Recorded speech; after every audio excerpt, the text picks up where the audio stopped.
Hello, hello, hello, welcome back. Yes, today it's all about making monsters, remastering, doing something with the monsters from Dungeons and Dragons. And yeah, CHUUL. CHUUL, I call it CHUUL. AJ Pickett tells me it's CHUUL, as in the two U's are an U, okay, as in two O's rather than two U's, but I guess it's an U sound still.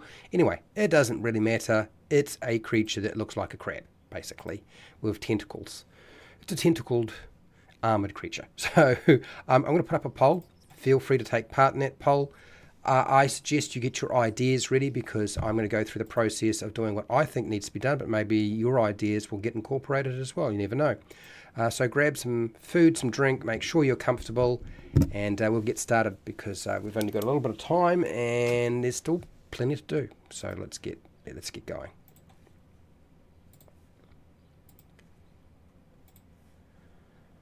Hi, welcome to How to RPG. My name is Fred Wheeler, and today I want to talk about how to fix, remaster, adjust, whatever you might say, make the CHUUL a good monster for Dungeons and Dragons 2025, and sometimes called 2024. I don't know what they're doing basically. The new CHUUL for D&D.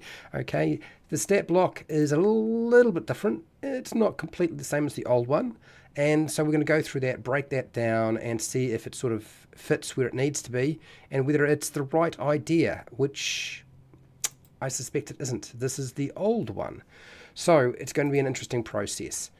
The first thing I want to say is, for me, I've always found the CHUUL to be one of the more dangerous monsters for its challenge rating in the monster manual for 2014. Now, because the monster is mostly the same in 2025, you would assume that it is still a very deadly monster for challenge rating 4. The problem, I think, is not with the challenge rating. I think its challenge rating is too low. It needs to be higher for what it's trying to do. And the problem has not really been damage output. It's been paralyzing. The paralyzing effect. Being paralyzed at level 4 is very different to being paralyzed at a higher level, such as 5 or 6. So it's a little bit more difficult to deal with. I think that's the biggest problem with this monster. So I have a document ready to go, and I'm going to be sharing that with you so you can see what I'm up to. And I'm going to be working through this and making some adjustments and showing you what I would do with the monster. The problem is looking at older versions of Dungeons and Dragons for the CHUUL is not so easy because it's not really there. It's not there. It's just not in those books. I looked. So that is a bit of a hassle. So I've got Dungeons and Dragons 4E. I've got Monsters and Treasures from Castles and Crusades, but that's not really going to help me. I've got the original 4E, not 4E, 5E 2014 book. I've got the stat block for 2025, and I've also got HowtoDandD. Okay. And I'm going to tell you now that HowtoDandD has not got all the solutions at all for this monster. Not at all. Which is sad to say, but it's true. So what I want to do is I want to ask you what changes you would make, and then I'll start doing the changes that I think need to be made. Okay? How's that sound? So, hashtag what changes to the CHUUL stat block for Dungeons and Dragons 2025 or 5e would you make? Okay, so let's just do that there. Bing, just like that. So let's, since Wizards of the Coast has not provided you with instructions on how to make your own monsters or make adjustments to monsters, really, because the Dungeon Master Guide and the Monster Manual don't explain that at all. You're kind of looking at 2014. 2014 it's still got some problems, so it's not going to solve all your issues. So let's go over and show you what I have. I'll come back to the chat shortly. So this is this is on a Google Doc. This is the easiest way for me to transfer this information over to Wally DM, and it will go on to Patreon, of course. But I have highlighted the things that I think are a problem. I've highlighted its initiative, its challenge rating, its armor class, its hit points, its skills, its dark vision. I have highlighted, it's got a thing called magic sense. And the magic sense is in 2025 and it's in 2014. But it also, I mean, it's trying to distinguish this monster from other monsters, but it doesn't make any sense because the CHUUL narratively has never really had the ability to sense magic items. They might collect them, but they're not better at finding that stuff. Why? Because I did actually talk to AJ about this before I started working on the stat block, so we had a discussion about that. It's got amphibious and it's got water sense, which I've put in here. It's not actually in the stat block. It's something that I'm probably going to wind up adding. That's why it's highlighted. Its multi-attack is a problem, and truthfully, its pincer and its paralyzing tentacles are also all problems. Now, I've highlighted only sections of these, but we have to go right back to where is the biggest issue when you get paralyzed and you are probably level 4 when you're facing a challenge rating 4 monster. So what sort of spell gets rid of paralyzing effects? Like, are the players actually in position to do so?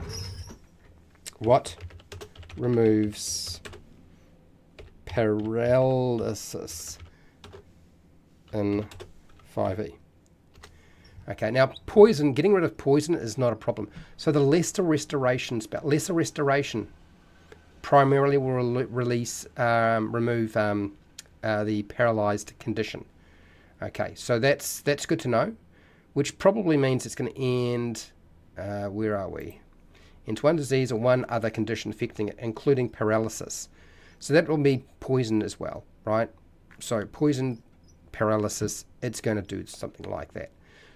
So here we are. What level do you normally gain access to this thing? This is the Lesser Restoration spell.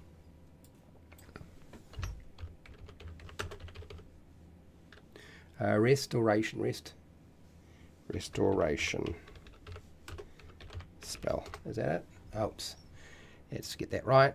Okay, down here. So Lesser Restoration. Let's bring that up. Okay, it's a level 2 spell. So it's quite a low level spell, so you would think you'd be able to get rid of that fairly easily. The problem being is I've always found that nobody seems to have that many castings of Lesser Restoration.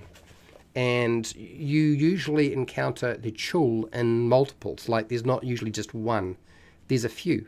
Like, there might be 2 or 3, depending on the size of your party and the level of your characters. So that could be a problem, potentially. So when is it that we are likely to be able to pick it up? And I think this is probably why they have put it where it is, but it doesn't equate to being a solution. So at level 4, you get 3 castings of a level 2 spell. Are you literally going to have Lesser Restoration as one of your castings? I don't know. I mean, it doesn't strike me as something that clerics, druids, and paladins are going to be sort of, okay, we're going to blow all our level 2 spells on this. Now, that's their choice, right? That is always their choice. If they decide not to do that, that's on them. So level 2 spells. So level 3, we get access to level 2 spells, and we get 3 to level 4. So we do actually get access to it. Yet, so why every time, in theory, you would think, fine, challenge rating 4 is going to work because the players should have access to that spell. But in practice, it doesn't seem to work. I've always found, even with experienced players, they get owned. So I'm going to push it up. I'm going to make it a higher level for a couple of different reasons. But the key reason is it doesn't play well at that level. It just doesn't. So it's going to 5. Why am I going to 5? Well, first off, HowtoDandD has it as a level 5 monster, and I approve of that. I think she had it right. She also dropped the armor class, and I don't think that she made the special ability for the CHUUL very good. It's kind of piss poor for what the CHUUL is. This is one of the very few times you're going to hear me say that I don't like something that was that HowtoDandD has done. And then we have 4E monster. This is kind of be weird because there's going to be multiple versions of it. Okay, so they've got soldier 10, but like there's 30 levels of monsters in that game, and 30 levels of characters, 23. So the level here isn't really that helpful. Its armor class is going to not be very helpful either, but it does sort of break down the key thing is the pincer and the tentacles. We need to make sure we lock those down and those features into the game so that they're going to work the way we need them to work. So I think push it up one. Do I think this will solve the problem? Not unless you play test it. Not at all. I think this is just, it's got to move because it's just no good at level 4 in my opinion. So let's do that, which means we need to rethink a lot of things. Like if you think about it, a challenge rating for monster should have proficiency bonus of +2, which it had, an armor class of about 14. You could go as high as 15, yet the CHUUL normally, the normal stat block has got a 16. It's way, way higher. It really should be a fifth. It should be a fifth. It either drop down the armor class or drop down the armor class and lift the challenge rating, or you should be looking at a monster that is challenge rating 8 to really be having an armor class of 16, in my opinion. This is how I work my table. It is based off 2014 and a lot of other things like testing. So it's not going to be perfect, and I don't make this available to the public because it is still in testing process. That will be for 10 years, more than likely. Okay, +3 on attacks. So +3 on attacks. Oh, +6, sorry. +6. So it's got +6, so that's good. Pincer does +6. And then we've got hit points between 13 and 17 hit points. And you'll see that it doesn't do that many hit points at all. Nowhere near that. Even if you're making 2 pincers and a paralyzing tentacle attack. It doesn't hit that at all. Nowhere near. That's per attack, right? Given that this table suggests that you should have 2 attacks and this thing has got 3 attacks, only 2 are doing damage, right? Which is the pincer if you use the pincers, right? And then a DC 14 for the save. DC 14, DC 13. Well, that's too low. It's all going to have to change if we go to challenge rating 5. Like it's going to have some adjustments made. My suggestion to you is because we're going to 5, we're going to go 15. I'm going to drop the armor class so it's a little bit easier to hit. Like so. Now, even if it was a challenge rating 4 monster, we should be sitting between 116 and 130 hit points. And it is just, but we need to change that now because we've changed the level of our monster. It now sits between 131 and 145 in terms of the maximum hit points our monster needs to have. So we're going to add in probably 2 more dice, I think, is the solution. We'll see. We'll go 11. And then if I bring up my calculator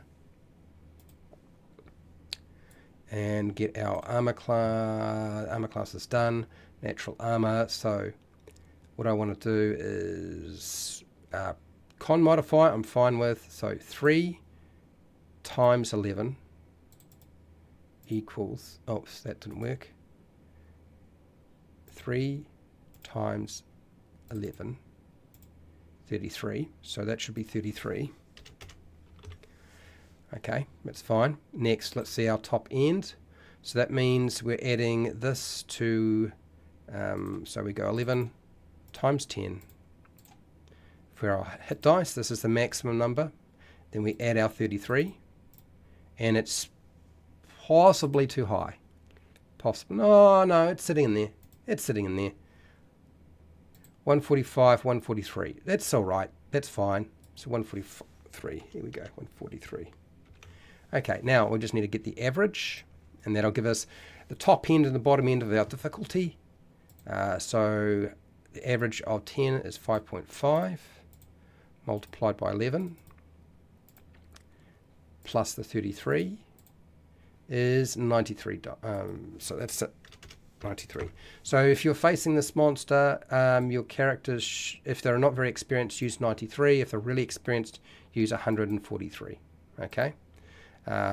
It is basically just to gauge You work between those parameters. Now, proficiency bonus is now a 3 rather than a 2. So we're going to have to push this up to a 3.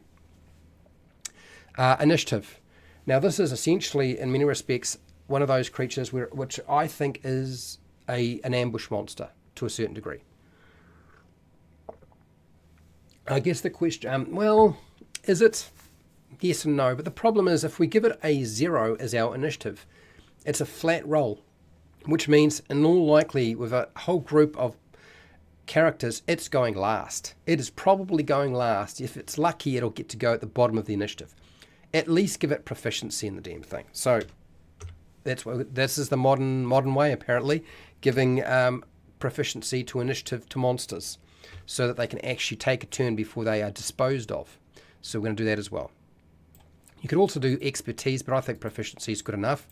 Given that this monster is usually pretty hard for level 4 characters, and we're going to level 5 now, I don't want to get it too carried away. Okay, so we've made the adjustments to fit in line with challenge rating 5. The strength score is fine because most characters will have a 16 plus 3 to their key ability, and when they get to something like level 5, they'll boost it up. So level one, should I say, they'll have a 16 or plus 3. But when they get to level 5, they're probably going to have a plus 4 modifier or an 18 in their key ability. So our strength is what we are focusing on. Most of these stats, I don't think we need to screw with too much. Something like intelligence, maybe we can tone down, or charisma. I don't think it's the end of the world. I think you can leave most of these things. Its wisdom is just relatively average. I don't think we need to get carried away. We can add proficiency to that, which is exactly what they have done here, I believe. Now, what was this? Let me see. Wisdom, perception. Oh, is this an error?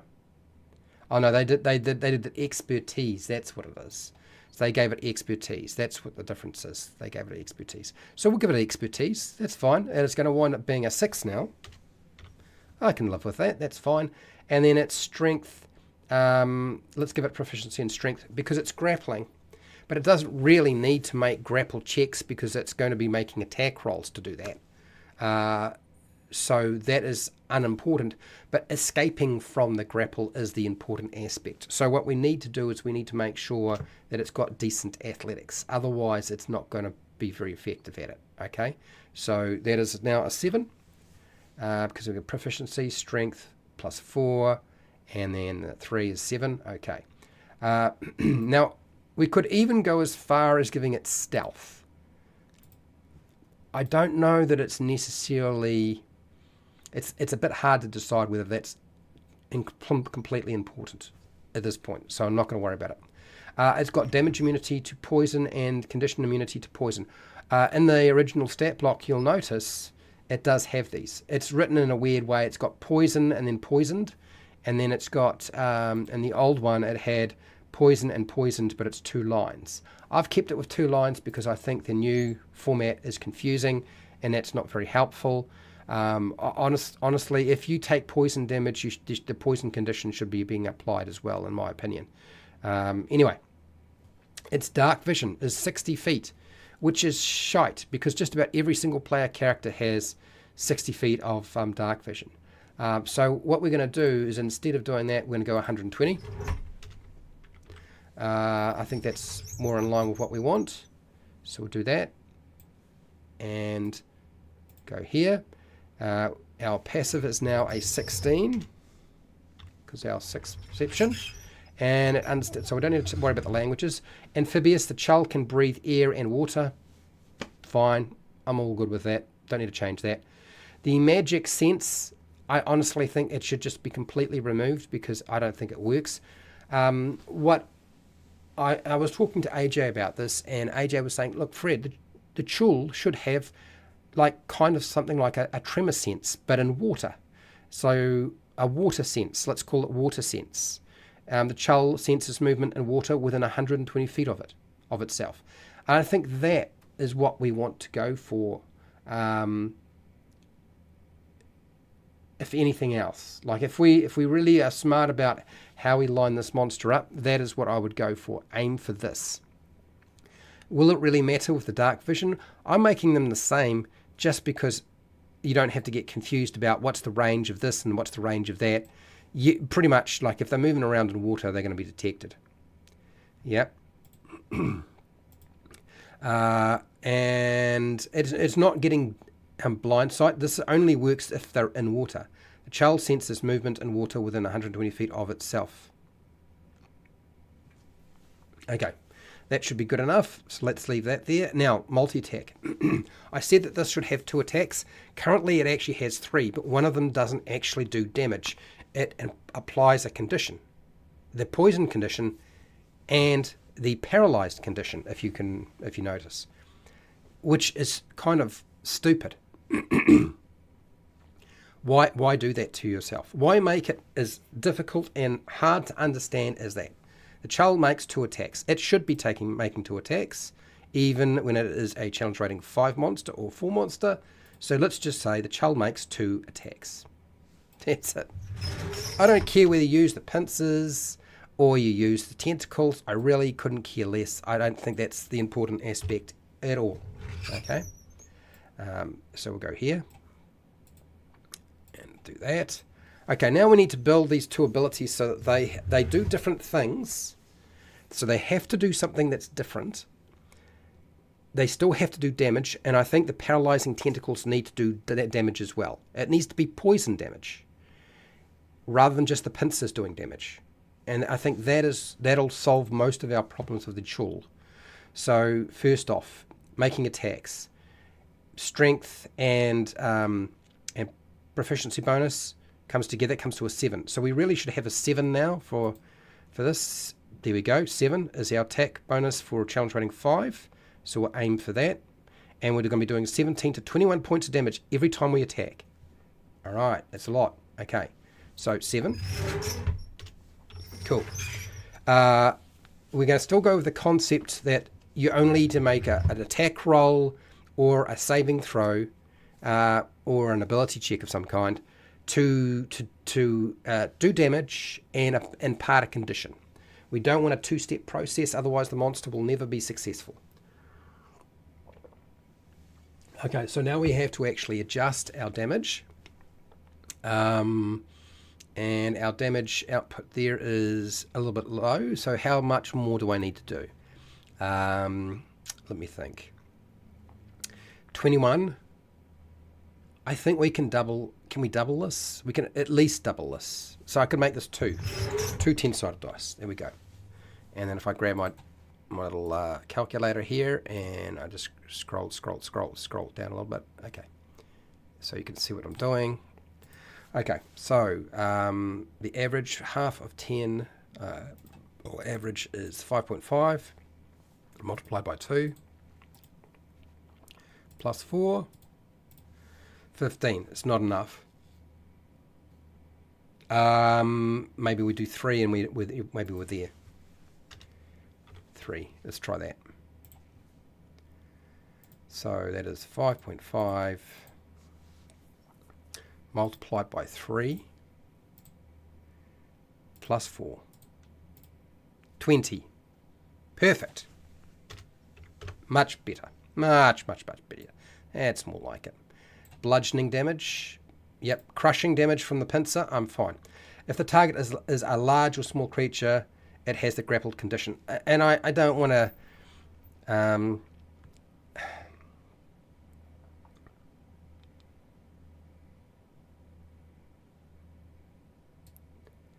let's just go, if target is a large or small creature, it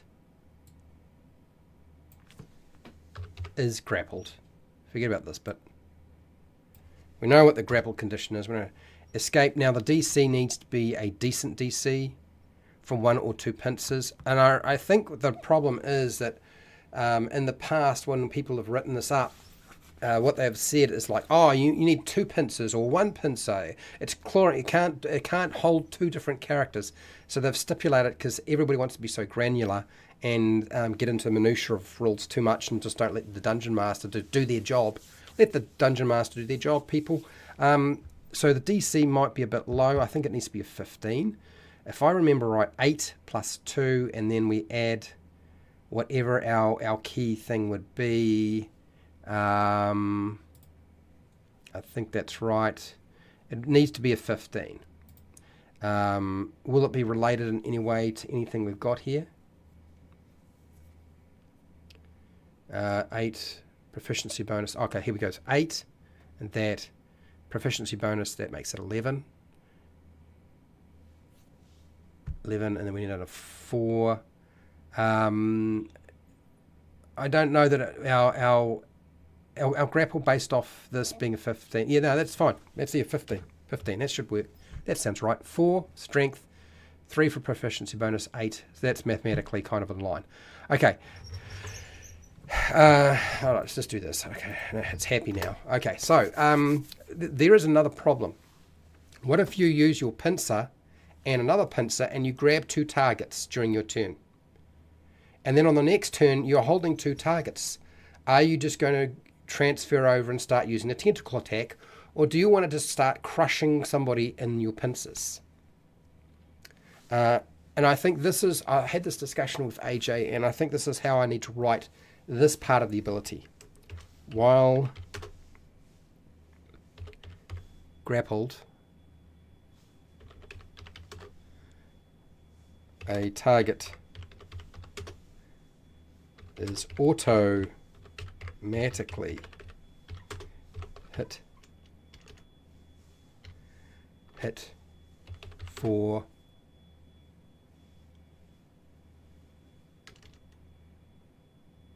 hit and takes damage. So on first turn, if you grapple one and grapple another one and you do your damage and they are now grappled, on the second turn, if you decide you don't want to use the tentacles, which is probably a silly thing to do, but if you decide to do that, you can continue to crush them. Okay? And I think grapple nowadays is not, grappled is not automatic, but where are they going to go? Like, you're just going to get crushed. Narratively, it makes sense. Mechanically, in terms of the grapple action, being grappled just says that you just can't move around. Like, you could still attack the CHUUL. Like, that's not an issue. So, but 2 attacks doing 20 points of damage if they hit. They may not. And then you move on, and then, of course, you can follow up. So this is how I would structure the pincer attack. The paralyzing attack, a little different. I'm going to go not with a 13, but with a 15, because we're dealing with a challenge rating 5 monster, not a challenge rating 4 monster. And even if it was a challenge rating 4 monster, it really should be a 14, not a 13. Okay? So one creature grappled by the CHUUL. So, Constitution saving throw, DC 15 on one creature grappled by the CHUUL. So it has to be grappling something for your tentacle attack to work. So if you're smart, what you would do is use your pincer, grapple them. Once they're grappled, then you would follow up with your second attack using the tentacles. Okay? That's what I would suggest you do. I guess the problem starts to lie in if you start looking at a situation where you don't succeed on the pincer attack, and then the second attack has to be a pincer attack as well, then you won't get to use your tentacles, and that's fine. That's all right. Okay. All right. So here we go. Constitution saving throw. So that's fine. I'm happy with this. Failure. Okay, so the conditions for success. After 1 minute, it succeeds automatically. While poisoned, the target has a paralyzed condition. So this whole success section is not great, if you ask me. I am not a fan of this at all. So what I want to do is I want to look at this and see if I can break it down. Normally, what they do is they structure this as a... now, is this actually... is this italic? Because normally what they do is they have what happens on a success, what happens on a failure. And I don't think they've written this down. I don't want to have a repeat saving throw going on. You guys are going to find some other way of solving that problem. So... let's get rid of this. whole nonsense. And up here, success. Success. And nothing happens.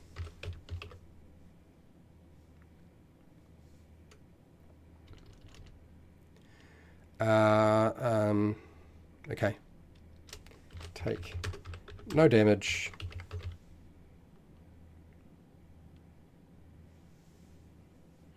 Do I even need to write this? Is this one of those times where I can just leave out the conditions for success? Or are people going to be sort of like, oh, what am I supposed to do if there's no success thing?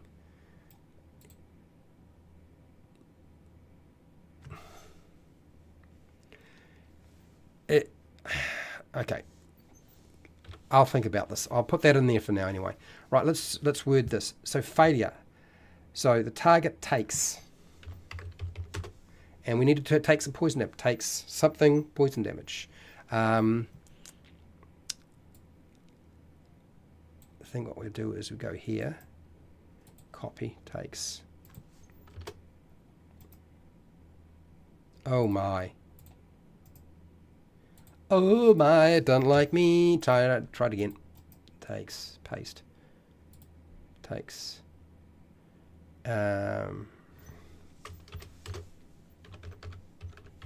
Poison damage.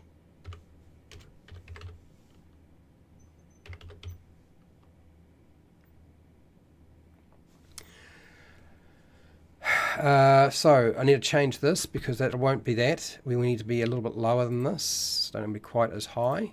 So 5.5 is the average of 10. Multiply that by 3. Will it be enough? 16 might not be enough. 16. Is 16 enough to hit the mark? No, it's not. So I can't go higher without pushing it out too far out. So I need to use a different dice. Okay. I could use a 12-sided dice, and that might solve most of my problems. Let's just do a 12-sided dice. Got to give the 12-sided dice some love. 6.5 multiplied by 3. Yeah, okay. 19, I can kind of live with that. 19.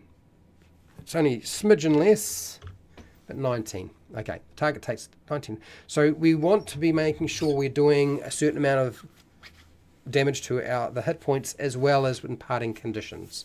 Target takes poison damage. Has the poisoned and paralyzed condition. Oh, okay. Poisoned.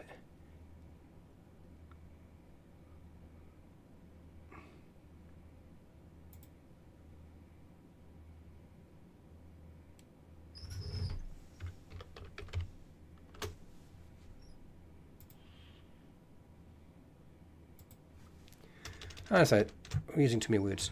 Okay, so here we go. So let's get rid of this, get rid of that, get rid of that, get rid of that.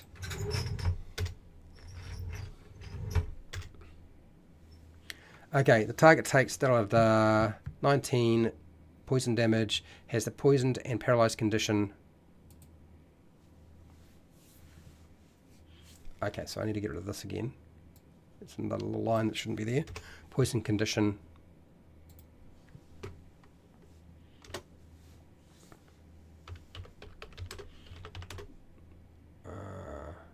While the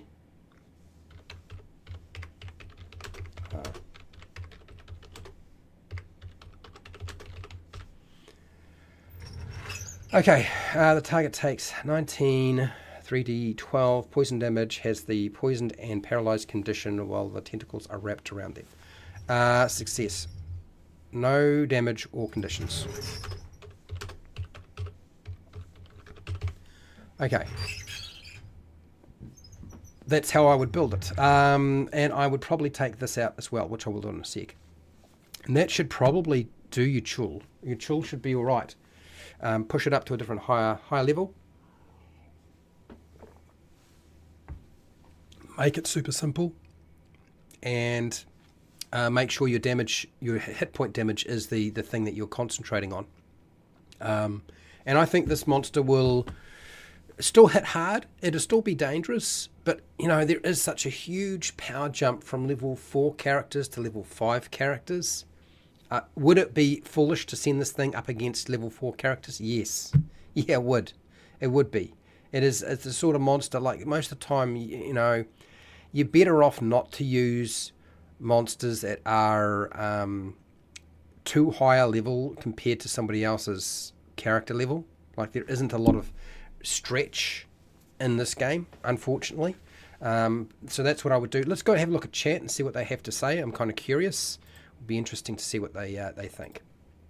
But that is probably how I would build it. Hello, Thomas. How are you? I have always been a bit generous with lesser restoration scrolls. Well, I mean, that's also too. I mean, scrolls of lesser restoration can be a thing, but they're not always going to happen. Or a magic ring that have some charges with lesser restoration. It is items in a party that does not unbalance the game. Well, yeah, because I mean the idea being is if you give them those things, they can get rid of some of the more difficult conditions that might crop up. Do you know what I mean? I mean, most of the time, like if you have a paladin in your in your party, you're just going to use the paladin's lay on hands and just get rid of conditions that way. Like most things it can get rid of, not everything, but most things. And then, almost all of the divine casters have something that they can do that, whether it's a divine channel divinity or casting a spell, but we already talked about the spell itself. So, yeah. I see it's very quiet today. CHUUL is not a popular topic, obviously. Undecided, everybody out of 2 votes. Well, actually, it's not that many people, is it? So I'm going to go back to the monster. And what I'm going to do is I'm going to make my final changes. Do I think this is going to be perfect? No. I think the CHUUL is one of those, it's a tricky monster. It's one of those monsters where, like, it is hard to make a monster that can paralyze a player, which essentially means they can't do anything, not be dangerous. You're probably thinking the fact that you have made a monster now, Fred, that can paralyze you and you don't have to get to make a saving throw at the end of every single turn is just stupid. But the reality is that most combats are 1 or 3 rounds. Quite often they're just 1 round. Sometimes they're 2 rounds. If you're lucky, they're 3. If you're lucky. So it means nothing. And there are things that the party can do to get rid of paralysis and the poison condition. And if they choose not to do those, they choose not to do those. That's part of the deal.